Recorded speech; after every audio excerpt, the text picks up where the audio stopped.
continuación vamos a escuchar al doctor Manuel Riera Domínguez. El doctor Riera Domínguez es expresidente del Colegio de Abogados del Paraguay y profesor universitario, y expondrá sobre el rechazo in limine en la era democrática, su presente y su desafío. Adelante, doctor Riera.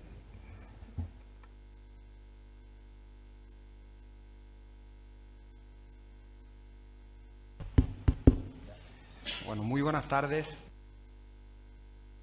Voy a usar los 15 minutos puntualmente con un cronómetro que me trae hasta acá. En el año 2019 iniciamos un trabajo de investigación que 3 años y medio después culminó con esta publicación, que es un análisis jurisprudencial de 200 fallos durante el periodo de 10 años sobre cómo la Corte Suprema de Justicia del Paraguay, a través de su Sala Constitucional, rechaza in limine las acciones que se plantean ante ella. Y el resultado de aquel estudio que se hizo con estudio de campo y resoluciones impresas que existen acá en las estadísticas a través de los alumnos que dirijo en la Universidad Católica, lo estamos ampliando ahora durante toda la era democrática. La publicación que sacamos el año pasado la vamos a triplicar en su contenido, y de 10 años vamos a pasar a 32, y de 200 fallos vamos a pasar a 640, analizando qué viene haciendo la Corte desde que se implantó la democracia en el año 92 hasta hoy, y cuáles son las razones que utilizan todo este tiempo para rechazar o, en su caso, admitir acciones de inconstitucionalidad. Esta es la era democrática. Este es el presente del que les voy a hablar hoy, y este es el desafío que voy a anunciar hoy. Este es un trabajo de investigación conjunta que no se puede lograr sin la participación de Fiorella Rúa, de Iván Yódice, de Joaquín Seupens, de Regina Meaurio, de María Fernanda Almada, de Micaela Benialvo, de Miguel Arestivo y de Susana Caniza, quienes están trabajando conmigo hace un poco más de 4 o 5 meses ya, desde lo que va del año, con quienes nos propusimos hacer este trabajo que les voy a presentar a continuación. La metodología que el trabajo va a continuar es la misma que la del libro pasado, es lectura una tras otra de todos los considerandos de las más de 640 sentencias para hacer una transcripción cuasi literal y una clasificación sistematizada que va a proyectar resultados estadísticos e inductivos de cómo piensa la Corte, y se prevé que va a seguir pensando de aquí a futuro si esto no se corrige. Los resultados que muestran el estudio que tenemos hasta ahora publicado con la matrización de más de 644 están resumidos en un poco más de 30 diferentes motivos si es que se hace el uso estricto del lenguaje que la Sala utiliza en sus considerandos. Y los diferentes resultados muestran de mayor a menor, por una catalogación de la cantidad de lenguaje utilizado, que los principales motivos de todos estos 30 se pueden resumir en 4 grandes razones. La Corte se encarga de decirnos que cuando se llega hasta ella se instaura una demanda, este no es un recurso, tienen que estar 100% agotadas todas las vías administrativas previas y ordinarias, necesitamos que los decisorios sean efectivamente definitivos, haya cosa juzgada material, no haya ningún tipo de instancia por abrirse. Como es una demanda, tiene que cumplir todos los requisitos formales propios de un escrito, con los poderes, con los documentos, con el establecimiento de las normas, con la determinación de los hechos, con la conculcación de las normas constitucionales según el caso concreto. Tienen que haber una lesión concreta, específica, en la cual el abogado debe hacer un trabajo de inferencia en el punto de dice, esta norma me afecta a mí de esta forma y eso es o deviene inconstitucional. Y a su vez hay que acordarse que la Corte se presenta ante los demás como una instancia extraordinaria de carácter eminentemente restrictivo que en caso de duda no atiende tus pedidos. Por ende, si vamos a llegar ahí, tiene que ser el último timbre de la cadena de jueces que componen el Poder Judicial. Las puertas de la Corte es el último lugar en el que se tocan las palmadas del acceso a la justicia en este ámbito de control de constitucionalidad. Los motivos que se pueden graficar, no sé si me ayudas porque me parece que no me funciona el controlito. Se pueden graficar de esta manera. Visualmente, la raya amarilla, la Corte viene diciendo, todo lo que nos traen acá no tiene fundamento, ni más ni menos. Ustedes lo único que vienen a hacer acá es simplemente plantear una mera disconformidad. Se quejan, los abogados vienen a relatar los hechos, se olvidan los poderes, se olvidan los papeles, nos traen las cédulas, tenemos acciones extemporáneas, tenemos cuestiones de prescripción. Hay un montón de motivos que se empiezan a leer a lo largo de esto. Pero lo curioso es que la Corte ha salido del control liminar o en su comienzo de presupuestos procesales, formales, que suponen que se acepte la acción para entrar a atender cuestiones sustanciales de fondo que no se deberían atender en campos de admisibilidad. Cuando la Corte dice esto no es arbitrario, cuando la Corte dice acá se notan las pruebas, cuando se nota que aquí el juez ha fundado conforme derecho, se nota la sana crítica, se nota que se agotaron los recursos, una Corte que habla así hizo un control liminar de un proceso que rechaza atender.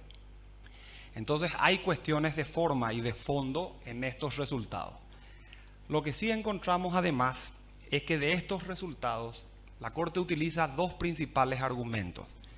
Recurre a la citación de diferentes autores, es lo que nosotros llamamos lo que lee la Corte, y a propia jurisprudencia, o sea, autos interlocutorios o sentencias por ella mismas dictadas en el pasado, que es lo que llamamos nosotros la jurisprudencia interna. De los más de 600 casos analizados, la Corte siempre lee en 172. Si hay que entender qué piensa la Corte cuando lee estos asuntos, hay que leerle a Elías Guastavino y hay que leerle a Néstor Pedrosa Hues. Estos son los libros que hay que entender en las páginas específicas que se repiten, y se repiten en casi 200 casos en todos los fallos en más de 32 años. Y lo propio ocurre con la jurisprudencia interna. Hay que tener siempre en la mesita de luz el acuerdo y sentencia 147 del 8 de mayo del 96 con la voz autorizada de don Óscar Pacielo Candia. Son las principales resentencias que van saliendo estadísticamente una y otra vez. Las acciones de inconstitucionalidad se pueden inclusive controlar según la cantidad de ministros que fueron firmando esto en el tiempo. El gráfico donde está la franja amarilla muestra que de las 600 y pico, en más de 371 el principal firmante fue Antonio Fretes, hoy ministro que ya no se encuentra al frente de la Corte, que dirigió en el 58% de las veces el derrotero de la Sala Constitucional. A lo largo de la historia de los ministros diferentes que están acá, 32 personas pasaron en estos 32 años y de los 32 ministros solamente quedan 4 en la Corte actual. De los 4 que están en la Corte actual, solo 2 están en la Sala Constitucional y de los 2 que están acá, juntos no superan el 18% de los casos que marcaron el derrotero de la Corte. Se ha cambiado por completo la integración de la Corte, se ha generado un brusco cambio de paradigma y los vientos nuevos en la integración actual de la Corte marcan, si se quiere, un clarísimo, nuevo y distinto porvenir. Las acciones de inconstitucionalidad se pueden a su vez marcar según la cantidad no solamente de ministros, sino de ciudades, de competencias, de áreas, y todo esto coincide con las demás estadísticas del Poder Judicial que están publicadas en el control que hacemos hace más de 15 años. Asunción sigue siendo la principal cuna de los conflictos y el ámbito civil sigue siendo la principal cuna de las competencias que generan los actos normativos que se impugnan. 99,5% en 32 años están siendo discutidos solamente actos normativos dictados por jueces. Hay leyes acá, una que otra resolución administrativa allá, un jurado de enjuiciamiento, un juzgado electoral, un par de militares, pero todo el resto son autos interlocutorios, sentencias y acuerdos sentencias del Poder Judicial en general. Y en definitiva, esto ha marcado el derrotero del gran problema que a todos los que litigamos y a todos los que necesitan de justicia en general supone la razón de los tiempos. Nosotros tenemos hoy en la línea azul que está abajo y en la línea naranja que está arriba dos líneas que se controlan y se confrontan recíprocamente. Los tiempos mínimos históricos en promedio, los azules, y los tiempos promedios históricos en naranja. Nunca han estado los promedios por debajo de los mínimos que uno pretende. Y a su inversa, los máximos históricos, la línea azul, siempre están por encima de los promedios históricos. Lo curioso es que en ambas cuestiones, tanto líneas mínimas como las líneas máximas, todas las tendencias van en alza. Si se hace la misma línea en un corte de 3 décadas, del 92 al 2002, del 2002 al 12, del 12 al 22, la cuestión se mantiene. Inclusive, en épocas como estas, 30 años después, con cortes donde queramos, la tendencia sigue. Y la preocupación principal es que la morosidad en alza, con una creciente curva que va muy por encima de los promedios establecidos. Cuando antes los mínimos duraban casi 20 días hábiles, hoy están en 60. Cuando antes los máximos duraban 92, hoy están en 265. Una persona sabe hoy, en términos de tiempos de días hábiles, que no va a tener su rechazo liminar o su admisión en menos de un año estadísticamente. Estadísticamente. Ese es un hecho. Y esto, a su vez, presenta, en mi opinión, el principal desafío.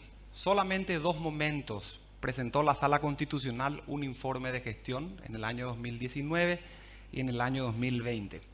No se preocupen por los gráficos, pero los números que se muestran acá muestran que en promedio la Corte Suprema está recibiendo una cosa así como 5.000 o 6.000 causas anuales todos los años, y de esto alrededor de 3.000 son acciones de inconstitucionalidad o cuestiones que llegan a la Sala Constitucional donde esto ocurre.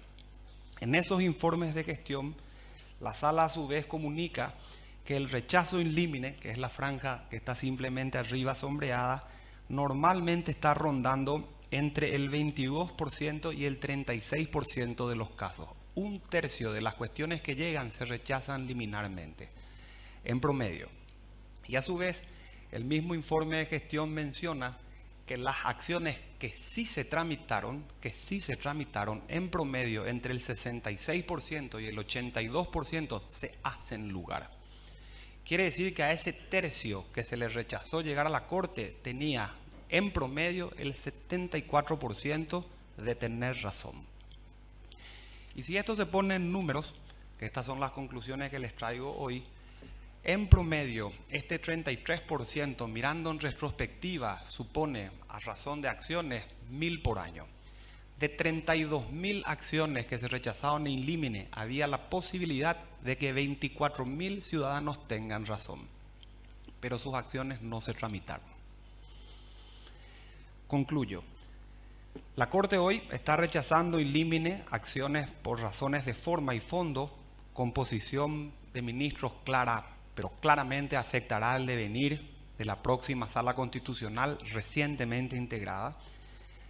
De los 4 ministros que mencionábamos, el doctor César Diesel ha firmado solamente en el 12,2% de las acciones estudiadas y el doctor Víctor Ríos en el 6% de ellas, el doctor Gustavo Santander en ninguna hasta hoy. La redacción de los motivos, quieras o no, está prácticamente estandarizada. Si ustedes quieren estudiar esto, yo les mando las cuestiones. Estamos hablando de clichés. Son frases que se repiten una tras otra en todos los años. Y a su vez, tienen que acordarse de que este es un trabajo abierto. Este es un trabajo abierto criticable donde yo y el equipo que coinvestiga conmigo, que dirijo conmigo, exalumnos hoy, algunos abogados ya, asume con absoluta responsabilidad los hechos que les estoy publicando. Y si esto sale bien, en marzo del año que viene, un nuevo libro que va a triplicar la publicación que les pongo hoy, va a estar en sus manos para que las críticas sean inclusive mayormente fundadas. Muchísimas gracias.